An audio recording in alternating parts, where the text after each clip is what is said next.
दो लोगों की लड़ाई और षड्यंत्र चल पड़ा 2016 पार्ट 2 दोहराने का। उसमें नायक एक था, इसमें नायक दो आके खड़े हो गए, हीरो बदल दिए गए। एक ने ठेका उठा लिया कि तुम रिफ्यूजी हो, तुम पाकिस्तानी हो, तुम ये हो, तुम वो हो। बहुत असभ्य भाषा का प्रयोग किया गया। किसी कौम के बारे में ऐसा बोलना बिल्कुल निंदनीय है।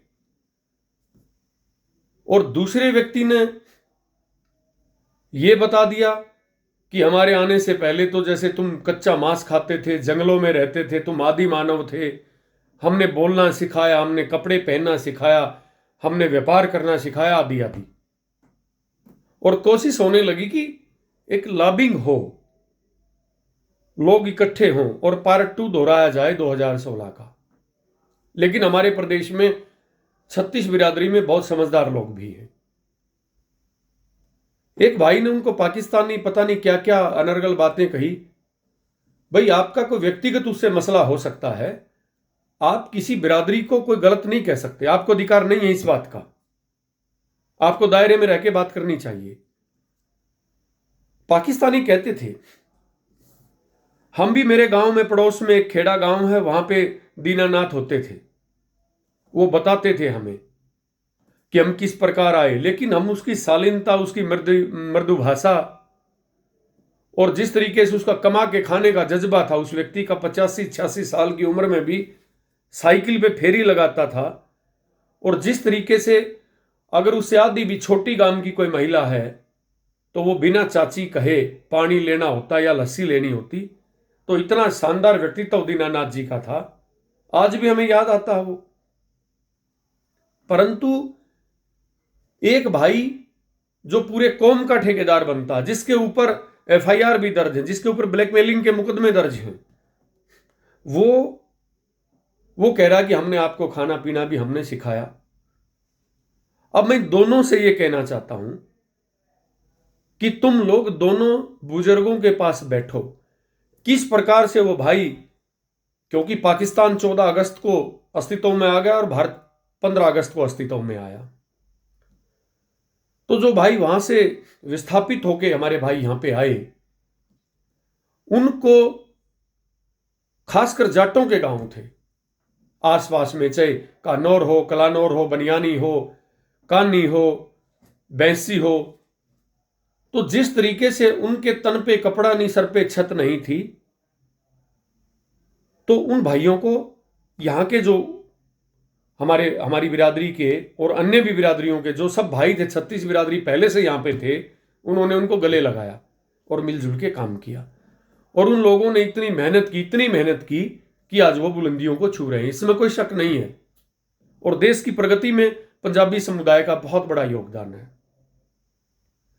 परंतु कोई एक दो आदमी आके इस प्रदेश को जलाने की कोशिश करें, क्योंकि हरियाणा को जाति के आधार पे शिकार बनाना बहुत आसान काम है। यहां पे हिंदू मुसलमान तो चलता नहीं, यहां पे तो मुख्य रूप से जाट गैर जाट चलता है। लेकिन वो हम सब के लिए बहुत नुकसान की बात है।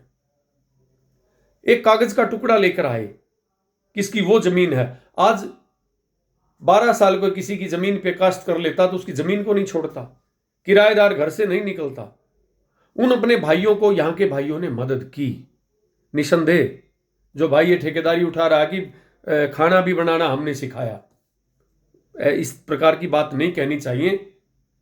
और मैं तो सरकार से आग्रह करूंगा इस बात के लिए, प्रशासन से मैं अनुरोध करूंगा, हिसार पुलिस से, कि जो लोग इस प्रकार का गंध फैलाते हैं, इस प्रकार का रायता फैलाते हैं समाज में, समाज को तोड़ने की बात करते हैं, विघटन की बात करते हैं, और खासकर को मीडिया पर्सन भी, सोशल मीडिया माध्यम है समाज में को जागरूक करने का, सोशल मीडिया माध्यम है समाज में अच्छी बात का संदेश देने का। सोशल मीडिया ये माध्यम नहीं है कि आप किसी के लिए गलत बोलो, किसी की कौम को बदनाम करो। ऐसे तत्वों पर रोक लगानी चाहिए। एक के खिलाफ तो पहले ही केस दर्ज है, दूसरा पक्ष कह रहा है कि आप उसको गिरफ्तार नहीं कर रहे, उसकी पूरी जांच नहीं कर रहे, हम तब तक इसकी जमानत नहीं करवाएंगे। खैर, जो भी हो, 36 बिरादरी के लोग पूरे प्रदेश से निकल के आ रहे हैं और सभी सभ्य लोगों का एक मत है इस बात के लिए कि इस प्रदेश को 2016 ना बनाया जाए।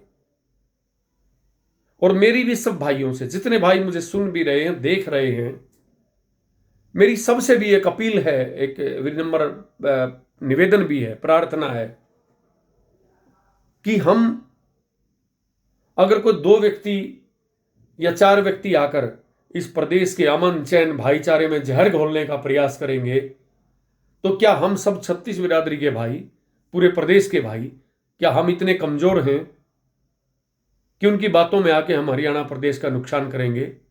हमने 2016 भी देखा है, वो झेला है।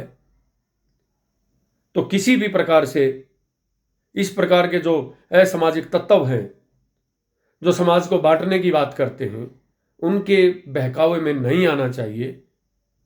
हमारा भाईचारा ही असली हमारी ताकत है और जब हम मिलजुल कर रहते हैं तो मुझे लगता है कि यह भी एक राष्ट्रभक्ति है। धन्यवाद।